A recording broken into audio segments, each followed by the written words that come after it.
বলছিলাম আপনারা দেখছেন কেন্দ্র বাহিনী পুলিশের গাড়ি এত স্পিডে গিয়েছে, এখানে একটা মানে সাধারণ পাবলিকের বাইক নিয়ে টেনে নিয়ে ফেলেছে। ওই একটা গাড়ি আছে, এখানে একটা গাড়ি আছে, দেখি দেখে সব সরে যাও, দেখি সব সরে যাও, সামনে একদম পুরো 100 টাকা, দেখি দেখি দেখি পুরো সামনে 100 টাকা একদম পুরো কুচে দিয়েছে।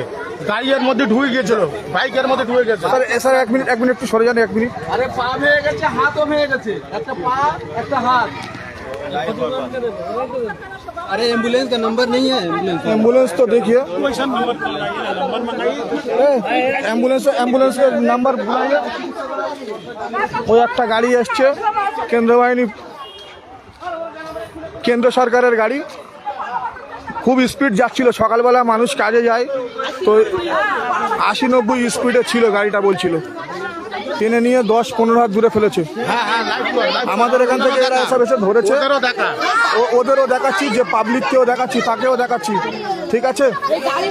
আমাদের সাইদুল্লাহ এসছে, কথাবার্তা বলছে।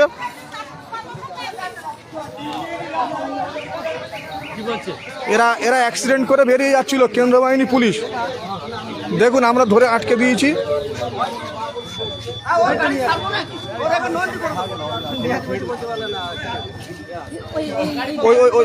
ওই বাইকটা কোথায় আছে?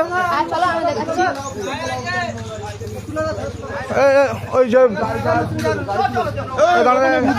চল চল চল চল, কোথায় ওর ব্যাকেটে চল। কেন্দ্র বাহিনী পুলিশের গাড়ি কাজে যাচ্ছিল, অ্যাক্সিডেন্ট করেছে। লাইভে আছি আমি, সবাই দেখুন। চল চল ওখানটায় চল।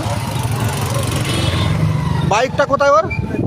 ও এই যে এখানটা একটুখানি ছিল,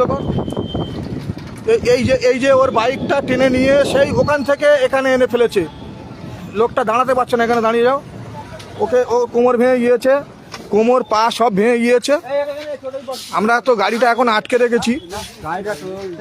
এই যে লোকটা শ্রীনগরে বাড়ি মনে হচ্ছে আমাদের, তাই তো? শ্রীনগরে বাড়ি, ফড়িং বস্তি বাড়ি। যাই হোক, এই এনার কোমরও ভেঙে গিয়েছে, পাও ভেঙে গিয়েছে, অবস্থা খুব খারাপ, হাতে চোট হয়েছে। তো কেন্দ্র বাহিনী পুলিশ আমরা দেখছি কি করে, ওদেরকে ধরে আমরা আটকে রেখেছি। এই যে এখান থেকে টানতে নিয়ে গিয়েছে, দেখুন এই যে রাস্তা, এখান থেকে টানতে পুরো নিয়ে গিয়েছে। নিয়ে এখান থেকে নিয়ে এই ফেলেছে। তো এই গাড়িটার অবস্থা দেখুন একবার শুধু, এই গাড়িটার অবস্থা দেখুন। রাস্তাও খুলে গিয়েছে। আর এই গাড়িটা ছিল একদম এই বাঁদিকে নিচেতে ছিল, একদম নিচে ছিল ওপারে।